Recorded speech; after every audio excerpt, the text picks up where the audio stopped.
paz do Senhor Jesus, amado, você que está aí nos ouvindo do outro lado da tela do seu celular, da sua televisão, né?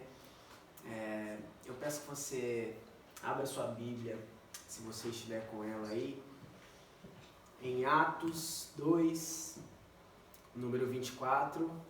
Peço também que você convide os seus amigos, mande o link para o maior número de pessoas possível. E peço também que você abra a sua Bíblia em Atos número 2, versículo 24, que lá diz assim: Mas Deus ressuscitou Jesus, livrando-o do poder da morte, porque não era possível que a morte o dominasse. Eu vou repetir. Mas Deus ressuscitou Jesus, livrando-o do poder da morte, porque não era possível que a morte o dominasse. Eu peço que você feche seus olhos no seu lugar, onde você está. Eu peço que você mantenha com seus olhos fechados para nós orarmos a Jesus neste momento. Senhor Jesus, nós estamos aqui, Pai, nesse domingo à noite, reunidos, Pai, um em cada casa, uns com suas famílias, uns que estão sós, Pai, mas todos com o mesmo propósito de Te adorar, Jesus. Todos com o mesmo propósito de levar louvores a Ti, de render graças a Ti. E principalmente nesse momento e nessa data tão especial que nós comemoramos a Páscoa, Pai. Nós Te agradecemos, Pai, por ter morrido por nós naquela cruz e por ter vencido a morte, vencido o pecado, Pai, para nos salvar.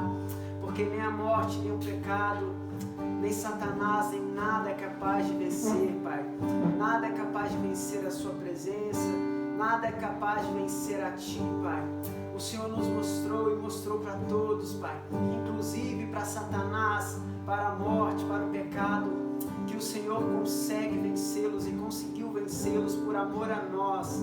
E hoje, Pai, graças a Ti, nós não temos, Pai, nada em nossas costas, porque tudo que nós tínhamos de ruim conosco o Senhor levou.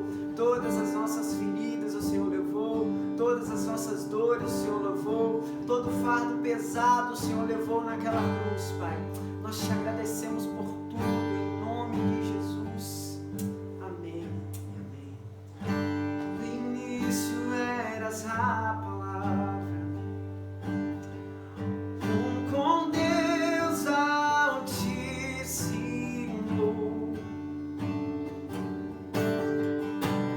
o mistério de Sua glória, Cristo em Ti se revelou.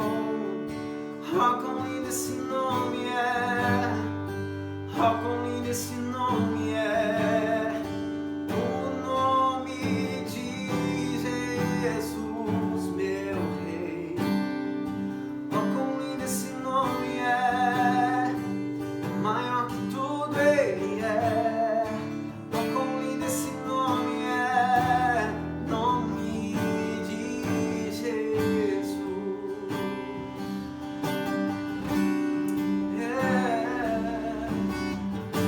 Deixou o céu para buscar, veio pra nos resgatar. Amor maior,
você que Ele deixou à direita do Pai.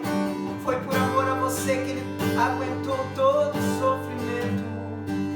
Foi por amor a você.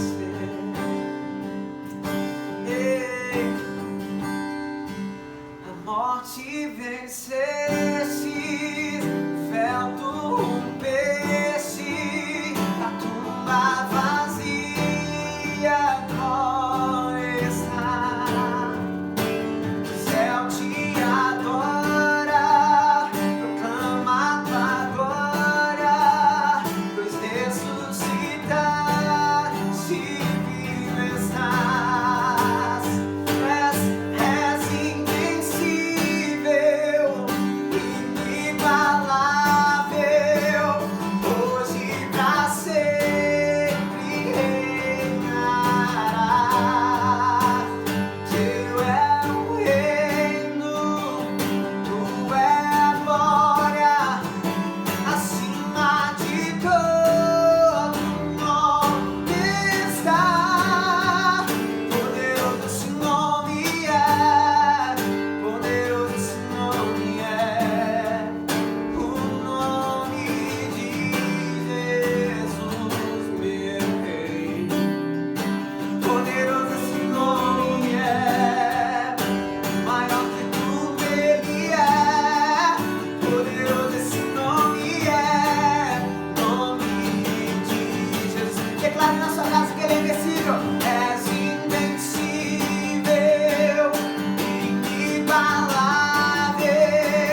hoje pra sempre reinará. Teu é o reino, tu é a glória, acima de todo nome estás. Declare, és invencível, és invencível, inigualável,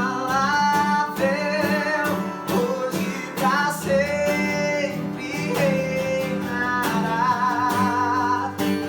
Teu é o reino, tu é a glória, acima de todo nome estás. Declare, poderoso, poderoso esse nome é, poderoso esse nome é, o nome de Jesus, meu Rei. Poderoso esse nome é, mais forte que tudo é. Poderoso esse nome é, o nome de Jesus. Continue com seus olhos fechados na sua casa. Aleluia, glória a Deus. Ei, Jesus, nós estamos aqui, Pai, para render louvores somente a Ti. Todo louvor que é rendido aqui é somente para Ti. Ei, Jesus, que se apague as luzes sobre os homens neste momento, Jesus, para que o Senhor resplandeça em todas essas casas. Ei, Pai, nós cremos, Pai, que através dessa palavra, através desse louvor sendo entoado, que as pessoas, Pai, além de Ti, que elas possam ser tocadas, Jesus, que elas possam ser tocadas pelo Seu Espírito neste momento, Pai, que o Seu Espírito Ele possa ir ao encontro dessas pessoas neste momento. É, Jesus, nós rendemos louvores a Ti.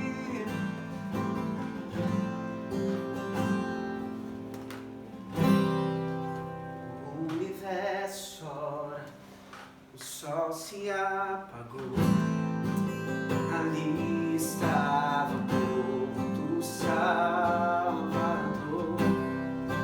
seu corpo lá na cruz, seu sangue derramou, todo o poder dos céus Ele levou.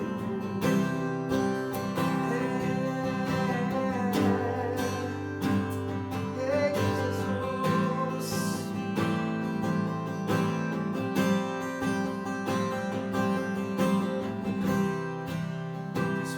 abandonou, cessou seu respirar, em trevas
somente você e Deus agora. O violão vai parar. Que você declare isso. Você declare isso. Cantamos aleluia, o Cordeiro venceu. Declare nessa noite. Cantamos aleluia. Cantamos aleluia. Cantamos aleluia. O Cordeiro venceu. Declare. Cantamos aleluia. Cantamos aleluia. Cantamos aleluia. O Cordeiro venceu. Aleluia, Jesus. Mas a ti. Aleluia. Eu passo a palavra.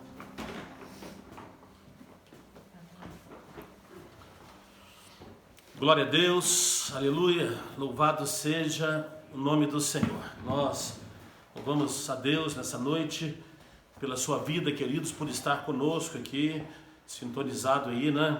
Linkado conosco, e louvamos a Deus pelo privilégio e oportunidade de mais uma vez estarmos aqui hoje, nesse domingo tão especial, né? Domingo da ressurreição. Estamos na Semana Santa, né? Semana chamada Santa. Para nós todos os dias são santos, mas na verdade na sexta-feira foi a sexta-feira da paixão, né? Quando Cristo se entregou por nós como ovelha muda que vai para o matadouro, e ao terceiro dia, que é hoje, no domingo, Jesus ressuscitou, e nós vamos meditar na palavra do Senhor. Hoje o Alisson está aqui nos ajudando, né? Glória a Deus por isso, pela vida do Alisson, e em nome do Senhor Jesus, amado, nós queremos ter dois momentos nessa palavra hoje.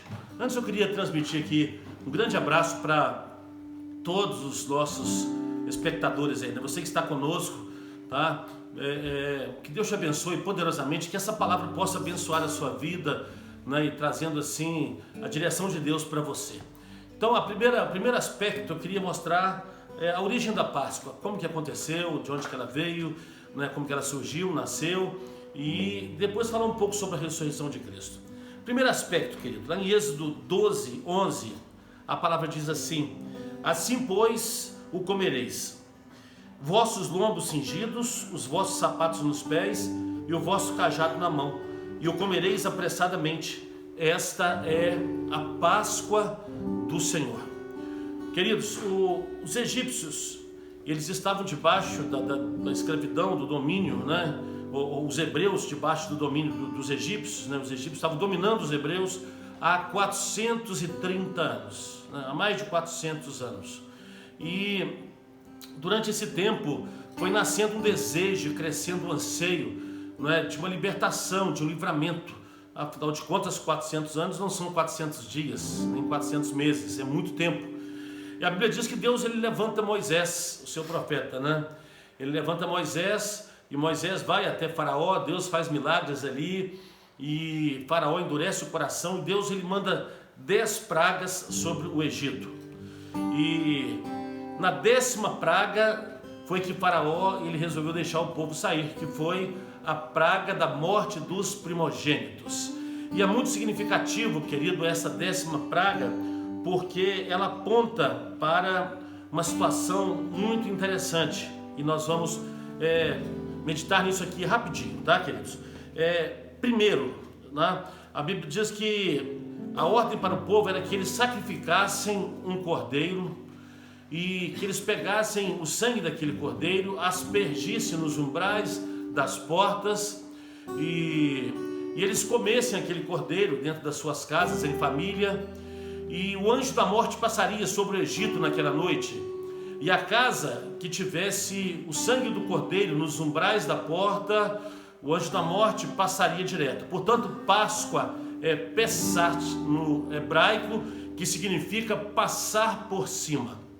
Então o anjo, ele passou direto nas casas aonde tinha a marca do sangue do cordeiro, querido. Então tem alguns elementos aí nesse texto que nós queremos compartilhar com vocês. O primeiro, querido, o sacrifício daquele cordeiro apontava para o sacrifício de Jesus. Nem o osso daquele cordeiro podia ser quebrado, assim como nem o osso de Jesus foi quebrado também na cruz do Calvário. Então aquele cordeiro, ele já apontava para o Cordeiro de Deus que haveria de vir para morrer pelos nossos pecados. Portanto, a Páscoa cristã, querido, ela não deve ser comemorada com coelhos, nem com chocolate, mas nós devemos celebrar essa Páscoa realmente, né? Os judeus celebram ela com ervas amargas e durante uma festa que eles promovem ali para lembrar o sofrimento do povo no Egito. Mas a nossa Páscoa, querido, é a Páscoa da ressurreição, não é a Páscoa da morte. Jesus, o túmulo não pôde deter, não é Jesus. E aquele sangue que foi aspergido, querido, nos umbrais da porta, aponta para o sangue que Jesus derramou na cruz do Calvário para perdoar os nossos pecados. Jesus derramou o seu sangue por mim e por ti. Eles pegaram, né, o hisopo e molharam o sangue e aspergiram nos umbrais da porta, trazendo livramento sobre aquele povo. Assim também o sangue de Jesus, ele nos purifica de todo pecado, né? E ele também traz proteção sobre as nossas vidas. Colossenses 1:20 diz o seguinte: e por meio dele reconciliar-se consigo todas as coisas, tanto as que estão na terra quanto as que estão no céu, estabelecendo a paz pelo seu sangue derramado na cruz. E a morte, querido, dos primogênitos também tem um significado. Ali morreram os primogênitos daqueles que não tinham a cobertura do sangue, tá? Mas em João 1,14, veja o que diz a Bíblia: aquele que é a palavra tornou-se carne e viveu entre nós, e vimos a sua glória, glória como do unigênito vindo do Pai, cheio de graça e de verdade. João 1,14, né?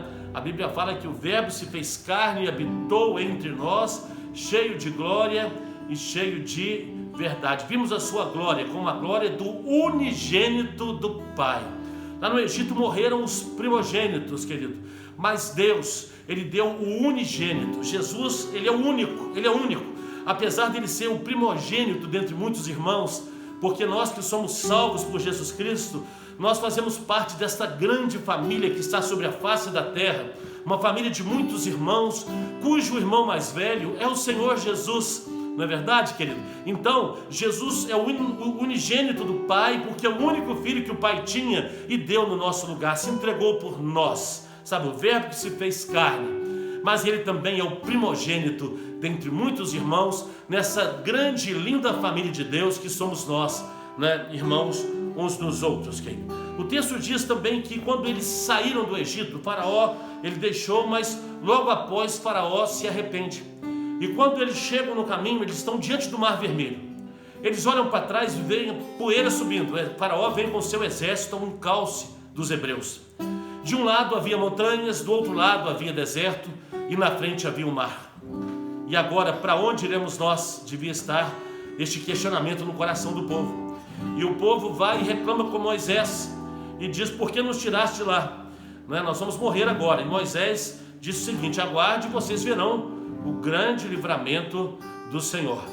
E a Bíblia diz que Moisés, ele estende agora a sua vara sobre o mar, e o vento assopra durante toda a noite, o mar se abre, querido.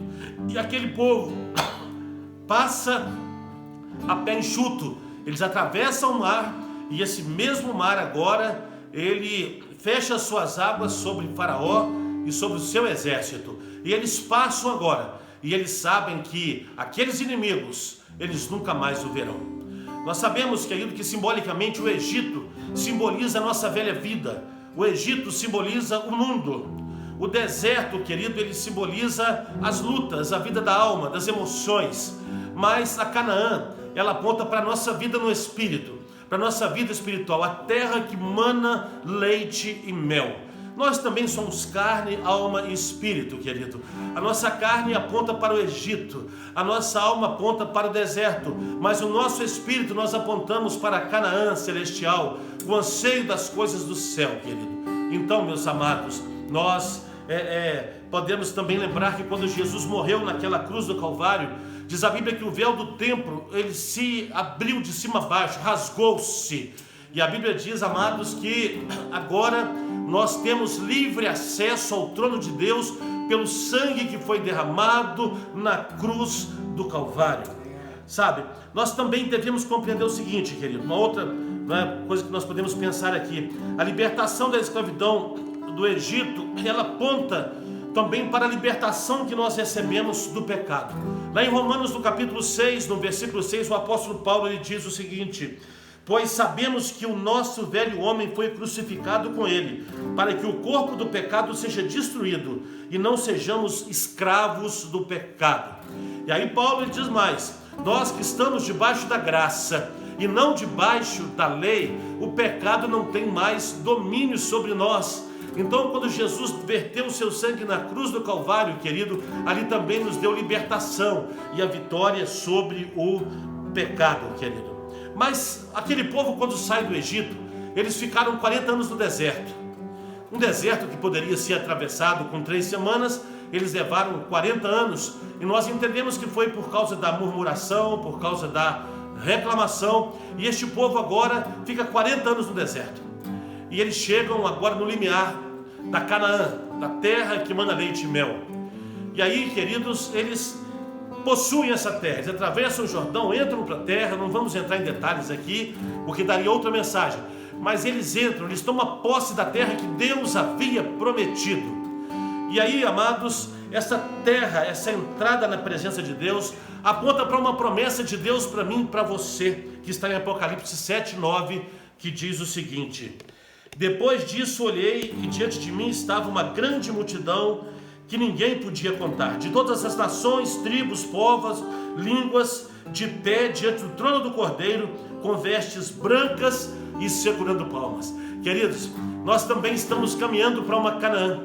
Não é aquela Canaã que o povo recebeu lá, aquela Canaã, ela é simbólica, mas aponta para uma Canaã celestial, uma Canaã que nos aguarda, querido. Por isso nós podemos celebrar hoje a nossa Páscoa, não necessariamente com ervas amargas, nem com cordeiros mortos, mas nós podemos celebrar com vivas de júbilo, porque sabemos que nós estamos debaixo de uma promessa maravilhosa que o Senhor fez, que Ele voltará para nos buscar e nós estarmos com Ele, querido. Então, na verdade, nós vamos compreender que a nossa Páscoa é celebrada com alegria por causa da ressurreição de Jesus, e hoje é o domingo da ressurreição. O nosso Deus está vivo, querido. Jesus não ficou no túmulo, então nós não precisamos lamentar num funeral, mas nós podemos festejar a ressurreição de Jesus, querido.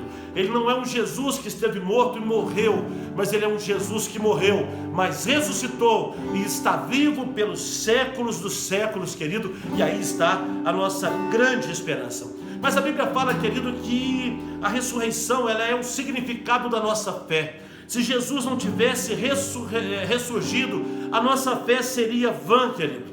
A nossa mensagem ela não teria sentido. E a nossa esperança, ela seria vazia, porque seria a esperança de um Deus que ficou no túmulo. Mas a nossa esperança está num Deus que venceu o túmulo, né? Nem a cruz, nem a morte pôde detê-lo, querido. O nosso testemunho não teria sentido, querido, e os nossos pecados não teriam sido perdoados. O apóstolo Paulo diz que nós seríamos os mais infelizes de todos os homens se Jesus não tivesse ressuscitado, querido. Então, nós entendemos que nós não temos que viver a tristeza, a angústia da sexta-feira da paixão, mas podemos viver o júbilo e a alegria do domingo da ressurreição, querido. A grande diferença que nós vamos ver entre o cristianismo e as grandes religiões do mundo é que o cristianismo ela é a religião do túmulo vazio.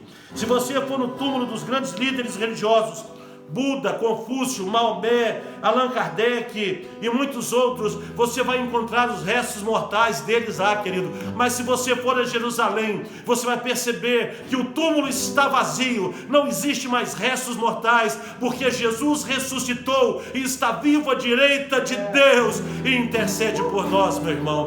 Hoje é dia de alegria na presença do Senhor, querido. Você vai ver que a história foi dividida entre antes e depois de Cristo, porque Jesus ressuscitou, querido. sabe? Eles tentaram dizer que o corpo de Jesus havia sido roubado, tentaram dizer que as mulheres foram ao sepulcro errado, querido, mas Jesus, ele se apresentou para as mulheres quando elas foram no sepulcro, se apresentou para Pedro, se apresentou para os discípulos no caminho de Emaús, querido, depois se apresentou a multidão de mais de 500 pessoas lá no Mar da Galileia, sabe? Jesus, ele apareceu para muitos dos discípulos, ele depois se revelou a Paulo, sabe?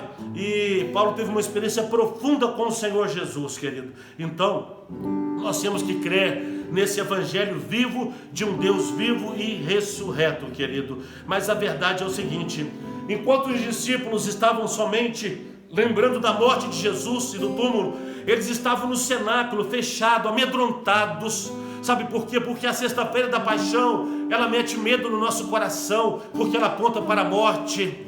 Sabe, amados, mas quando Jesus se revela aos discípulos, eles são encorajados, eles saem do cenáculo, eles começam a testificar da ressurreição e pregar o evangelho de Cristo. O medo cai por terra, querido, porque eles começam a lembrar da promessa de Jesus, que ele disse que ele havia de partir, e quando Jesus disse que ele iria partir, os discípulos começaram a entristecer, e Jesus falou para ele: eu voltarei a vós. E Jesus, querido, ele cumpre essa promessa, e os discípulos são encorajados no dia do Pentecostes, quando o Espírito Santo é derramado. Ali é inaugurada a igreja do Senhor, a igreja do Deus vivo, querido, e a igreja chega até nós. Hoje nós estamos aqui nessa mesma ênfase, nesse mesmo encorajamento, não vindo do nosso próprio ser, mas o encorajamento vindo do alto, vindo do poder de Deus sobre a nossa vida, querido. Sabe, a ressurreição de Jesus, querido, ela aponta para o fato hoje de que todos os povos se rendem à história de que Jesus é um Deus vivo.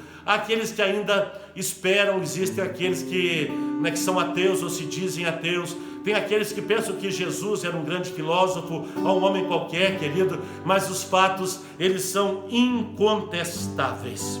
É interessante, querido, que na história dos discípulos no caminho de Emaús, quando você lê o texto, você vai perceber algumas coisas acontecendo, sabe? No versículo 14 e 15, o texto diz assim: naquele mesmo dia, 2 deles estavam de caminho para uma aldeia chamada Emaús, distante de Jerusalém, a 60 estádios. Iam conversando a despeito de todas as coisas sucedidas. Queridos, o texto diz que eles já iam conversando sobre as coisas, mas eles estavam cegos em relação à ressurreição de Cristo. Eles estavam não entendendo. O texto diz que Jesus aproxima deles, querido. Olha o que diz o verso 25, né? Jesus então diz a eles: honestos e tardos de coração para crer em tudo que os profetas disseram. O verso 15 diz: aconteceu que enquanto conversavam e discutiam, o próprio Jesus se aproximou deles, mas eles não percebiam que era o próprio Jesus, porque os discípulos a caminho de Emaús, eles estavam fugindo, querido. Eles estavam numa rota de fuga, eles estavam indo para outro lugar, sabe? Eles não estavam crendo naquilo que Jesus havia dito, querido. E apesar dos testemunhos que eles ouviram de diversos irmãos, eles não estavam crendo. Dos versos 22 ao 24 diz o seguinte: é verdade também que algumas mulheres das que conosco estavam nos surpreenderam, tendo ido de madrugada ao túmulo, e não achando o corpo de Jesus, voltaram dizendo terem tido uma visão de anjos, aos quais afirmam que ele vive. De fato, alguns dos nossos foram ao sepulcro e verificaram a exatidão. Mesmo assim, querido, eles estavam indo numa rota de fuga, indo para um caminho diferente, sabe? Os seus pés estavam fugindo da direção e do propósito que Deus tinha para cada um deles. É muito interessante, queridos, que o coração deles estava tomado de tristeza. Olha o que diz o verso 17. Então lhes perguntou Jesus: que é isso que vos preocupa? De que ides tratando à medida que caminhais? E eles pararam entristecidos. Eles estavam entristecidos com Jesus ao lado deles, queridos. E isso nos aponta para algumas realidades que eu queria falar com você, sabe, nessa noite. Primeiro, quando as mulheres foram ao sepulcro, a Bíblia fala que quando elas viram o sepulcro vazio, Maria começou a chorar, sabe? E Jesus, o próprio Jesus, estavam ali. 2 anjos apareceram, sabe, reluzentes como o sol. E eles disseram: por que procurais entre os mortos aquele que vive? ele não está aqui, ele ressuscitou. No outro evangelho diz que o próprio Jesus estava ali ressurreto, mas Maria não o reconheceu, porque ela estava na dimensão humana, do medo, do sofrimento, da angústia, preocupada com as coisas deste mundo. E eu queria falar isso para você: não fique preocupado com as coisas que têm acontecido neste mundo, porque nós não somos deste mundo. E aí Jesus, ele vai e se revela a Maria, ele chama Maria pelo seu nome em hebraico, e ela agora entende que é Jesus, e ela fala Raboni, que significa mestre. Ela entende que é Jesus, e ela vai correndo contar para os discípulos, contar para eles que Jesus havia ressuscitado, que ele estava vivo, que o túmulo estava vazio, querido.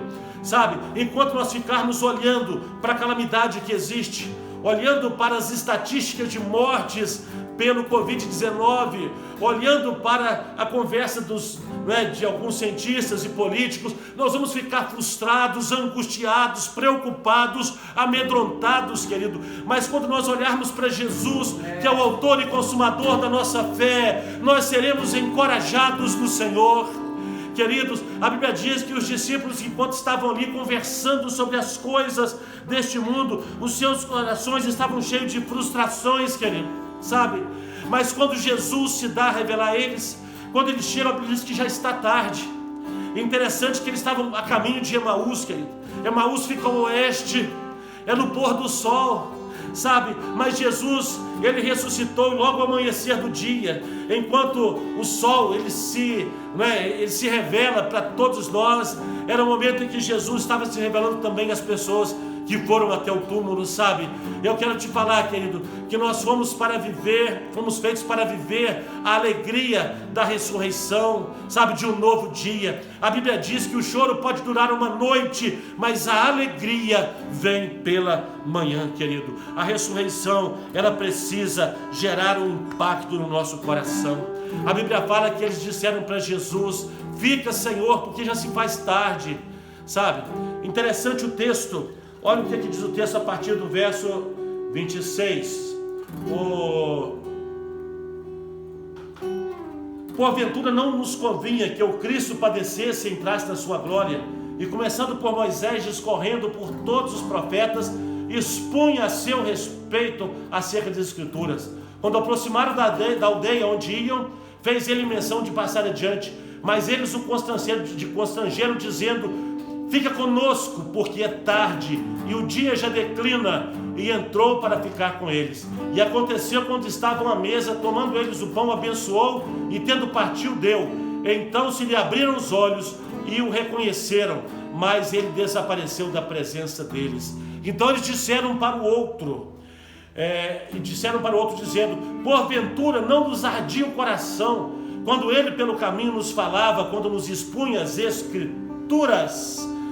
Queridos, interessante que eles estavam ouvindo Jesus, mas os olhos estavam como que fechados, Mas quando Jesus começa a expor as Escrituras para eles, diz eles que o coração começa a arder. João 5,39 diz o seguinte: examinai as Escrituras. Salmo 119 diz no verso 105: lâmpada para os nossos pés é a tua palavra. Romanos 10,17 diz: a fé vem pelo ouvir, e o ouvir a palavra de Deus. Josué 1,8 diz o seguinte: se você quer ser bem sucedido, examinai o que tudo diz as Escrituras, Então é interessante, querido, que a palavra do Senhor é a nossa bússola, a nossa orientação, É o manual do fabricante, A Bíblia diz, querido, que o coração deles começaram a arder quando Jesus começava a expor as Escrituras, querido. E nós precisamos também desta maneira, entender que o Deus a quem nós servimos é um Deus vivo, é um Jesus ressurreto, querido, é um Jesus que venceu a morte, que venceu o túmulo, querido. Eles disseram, enquanto eles punham as Escrituras, o nosso coração ardia. Mas enquanto Jesus não se deu a revelar a eles, querido, eles não entenderam que era Jesus. Depois que Jesus partiu o pão, eles viram aquele gesto peculiar que eles já conheciam na primeira ceia, querido. E aí eles entenderam que era Jesus e Jesus se foi. Hoje também, querido, nós conhecemos Jesus porque Ele se deu a revelar a cada um de nós. sabe? No dia que Jesus se revelou ao seu coração, você se rendeu a Ele, você o aceitou como Senhor e Salvador, você foi perdoado, lavado e remido, o seu sangue foi escrito no livro da vida, meu querido irmão. E eu quero dizer para você nesta noite que o Deus a quem nós servimos, querido, Ele é o Cordeiro de Deus que foi morto, mas vive, querido. O túmulo está vazio, mas o trono não, porque Jesus está sentado neste trono, querido. E eu quero te falar que Ele fez do teu coração também um trono para a habitação dEle. O meu e o seu coração é trono de Jesus, é morada de Jesus, querido. É Ele quem nos encoraja, é Ele quem nos anima, é Ele quem nos estimula a caminhar neste mundo tenebroso. Nós não podemos, querido, firmar a nossa vida neste mundo, porque este mundo é cheio de surpresas negativas, mas o reino de Deus é um reino de excelência, é um reino de novidade, querido, onde nós podemos nos alegrar todos os dias na presença do nosso Deus, que é maravilhoso, vivo e poderoso, querido. Louvado seja o nome do Senhor. Quando João, ele viu a Jesus, Jesus foi até ele para batizar, ele diz: eis aí o Cordeiro de Deus que tira o pecado do mundo. E esse Jesus, ele foi batizado por João Batista, querido, e ele ficou aqui se dando a revelar nas Escrituras até os 12 anos de idade. Depois você não vê mais na Bíblia Jesus, mas ele continua a sua vida, sabe? Aos 30 anos Jesus aparece a João Batista, é batizado por João Batista, esse João Batista que disse que ele era o Cordeiro de Deus, né? E Jesus começa o seu ministério agora. Jesus é batizado por João Batista e Jesus inicia um ministério maravilhoso, querido. Um ministério lindo e poderoso, sabe? E Jesus, ele vem, né, anunciando o reino de Deus, um reino de paz, de justiça e de alegria no Espírito Santo. 3 anos de ministério. Ele cura os enfermos, ele ressuscita os mortos e ele anuncia o reino de Deus. Esse Jesus, ele ressuscita ao 3º dia, querido. E portanto, a Bíblia diz que ele foi como ovelha muda para o matadouro, sabe? Ele não abriu a sua boca. Alguns pensam que ele foi levado à força. Não, meu amado. Quando ele estava para ir para Jerusalém, ele sabia de que tudo que estava preparado para ele. Mas a Bíblia fala que Pedro disse para ele não ir. E Jesus fala: afasta-te, Satanás, porque você não cogita das coisas do alto. Sabe, não que Pedro estivesse endemoniado, mas Pedro estava influenciado, sabe, pela carne, pelo medo, pela influência deste mundo. E Jesus vai para Jerusalém, querido. Jesus, ele é entregue agora, ele vai para a cruz. E ali na cruz, querido, a Bíblia fala que na sexta-feira da paixão, a Bíblia fala que ele é pregado naquela cruz, ele vai pela Via Crucis, aquela cruz é erguida, e Jesus é colocado na posição vertical, ele sente muita dor, o seu sangue é derramado, uma coroa de espinho foi colocada na sua cabeça, querido, o seu sangue é derramado naquele lugar, até a última gota. E diz a Bíblia, querido, que aproximando das 3 horas da tarde, mais ou menos, diz a Bíblia que Jesus, ele dá um brado de vitória, e Jesus, ele declara: Pai, está consumado, tetelestai. Jesus, ele está cumprindo o propósito de Deus. E naquele momento em que Jesus entrega o seu Espírito, diz a Bíblia, querido, que o véu do templo se rasga de cima a baixo, e agora nós temos livre acesso ao trono da graça de Deus pelo sangue de Jesus. Não precisamos mais de sacrifício de cordeiro. Houve trevas sobre a face da terra, escureceu. Um dos centuriões disse: verdadeiramente ele era o Filho de Deus. Ele não era o Filho de Deus, querido. Para aquele centurião, Jesus havia morrido. Jesus, querido, ele não ficou detido na morte. Sabe por quê? Porque a morte de Jesus matou a morte. Essa é a grande notícia dessa noite. A morte de Jesus matou a morte. José de Arimateia pede o corpo de Jesus, leva para o sepulcro. Mas ao 3º dia, quando as mulheres chegam ali, o sepulcro está vazio, porque Jesus havia ressuscitado, vencendo a cruz, vencendo a morte, querido. E hoje, esta vida de Jesus foi manifestada a cada um de nós, revelada a nós, e nós podemos dizer nessa noite: Aleluia, louvado seja o nome do Senhor. O Deus a quem nós servimos, Ele vive e Ele reina para todos sempre. Glória a Jesus, bendito é o nome do Senhor. Portanto, meu querido, concluindo aqui para nós louvarmos a Deus juntamente com o Alisson, eu quero te dizer, Jesus está vivo, querido. Então nós temos que proclamar a ressurreição, nós temos que anunciar um Deus que está vivo e vive em nós e através de nós. Que a presença desse Jesus maravilhoso, que a presença do Espírito Santo na tua vida venha a encorajá-lo neste dia, para que você possa, querido, continuar marchando e caminhando. Não se preocupe, querido, com quarentena, não se preocupe com coronavírus, não se preocupe com os problemas dessa vida, querido, porque quem nos sustenta é o Senhor Jesus, quem nos capacita é Ele, querido. Nós vivemos por Ele, e para Ele, porque dele, por Ele e para Ele são todas as coisas. Glórias, porém, a Ele, hoje e eternamente. Podemos dizer todos juntos, Ebenezer, até aqui nos ajudou o Senhor. Quero convidá-lo aí na sua casa, repita juntamente comigo neste momento, bem forte, Ebenezer, até aqui nos ajudou o Senhor. Vamos louvar a Deus, logo após vou orar com você. Vamos louvar a Deus. Glória a Deus, louve a Deus conosco, querido.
Querido, o apóstolo Paulo, escrevendo à igreja de Filipos, ele diz o seguinte, que Deus o exaltou soberanamente e lhe deu o nome que está acima de todo nome, para que ao nome de Jesus todo joelho se dobre e toda língua confesse que Jesus Cristo é o Senhor, para a glória de Deus Pai. Eterno Deus, em nome de Jesus, te louvamos por mais este momento na tua presença, por esta palavra, Pai. Cremos que a tua palavra não volta vazia, mas ela cumpre o que está no teu coração. Neste momento, Pai, o Senhor conhece cada um daqueles que estão nos ouvindo, Pai, e aqueles que irão nos ouvir. Meu Pai, vai de encontro à necessidade de cada um. Meu Deus, através do poder do Espírito Santo, eu ministro agora, Pai, alegria aonde a tristeza está tentando entrar, Deus. Eu declaro agora, Senhor Deus, saúde aonde há enfermidade, meu Deus. Eu profetizo agora, Senhor Deus, a paz aonde há tribulação, Senhor. Se existe alguém, Pai, que nesses dias está sofrendo, nesta hora, por qualquer situação pessoal, talvez dentro de casa, preocupação financeira, seja ela o que for, querido, vamos lembrar da tua palavra. A tua palavra diz que jamais viu um justo desamparado, nem a sua descendência mendigar o pão. Deus, em nome de Jesus, Pai, nós abençoamos esta vida agora, Pai, com toda sorte de bênçãos em Cristo Jesus, o nosso Senhor. Receba aí, meu irmão, receba aí a paz do Senhor, que excede todo entendimento, em nome de Jesus, em nome de Jesus. Nós vamos ficando por aqui. Se precisar de nós, é só ligar, querido, que nós estamos prontos para atender e servi-lo naquilo que for preciso e necessário, em nome do Senhor Jesus. Amém? Um beijão para você em nome de Jesus.